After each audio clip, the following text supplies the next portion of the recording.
My name is Gladys Kalichini. I'm a visual artist currently working in Lusaka, Zambia. My multimedia artworks engage with erasures, gaps, and invisibilities that pertain to historical stories about women in relation to the telling of national resistance histories. My practice draws from concepts of history and memory and stems from a nostalgic place to engage with lost, repressed, and forgotten stories. There are two foundational components that are essential to my artistic practice. They are listening and hearing in the stillness of sound and seeing in the absence of sight.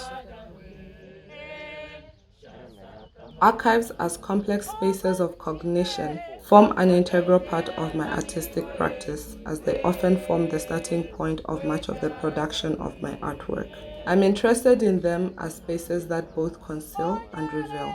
Earlier in my practice, I often thought of archives as spaces riddled with scarcity and incompleteness. Because when I went into them, I often was unable to find photographs of specific women. And when I could find some photographs, they were often stored in a deplorable state. Over time, I have come to learn that absence is an illusion and that complete erasure is impossible. I have also learned that forgetting is merely a dynamic process that is continuously in flux, just as remembering is. Memories evolve and they change over time. Sometimes they disappear or appear to be invisible as they fall onto blind spots. But more often than not, they morph to become different representations of themselves. This is the animation and motion I am interested in. The fluidity of memory and the changing of stories as they travel over time and embed themselves in different spaces and gestures.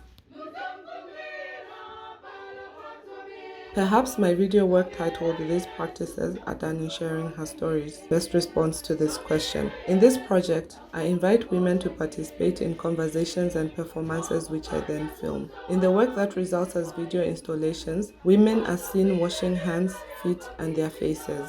These videos document enactments of communion amongst women. They are videos of cleansing rituals and performances that not only speak to the sharing of knowledge, but are also real experiences that create multiple stories. These intimate performances foreground the importance of healing through relationship, empathy, and communion, as they blur boundaries between personal and collective mourning. I think about erasure similarly to the way I think about death, as the passing away of someone or something. Just like death, erasure can be subtle or it can be abrasive. While they both can happen in a peaceful and calm manner, they can also be brutal and violent because often they take away something that we value. When erasure occurs, we attempt to remember. When there is death, we mourn and we commemorate. Even though we intellectually understand that we cannot undo death or retrieve all lost histories, we hold on to memorabilia that comforts our psyche and reminds us of that which we can no longer see, at least not with our physical eyes.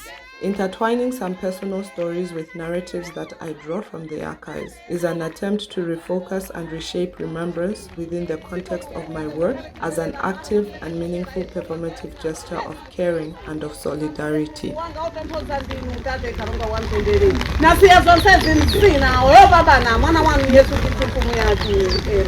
Amen.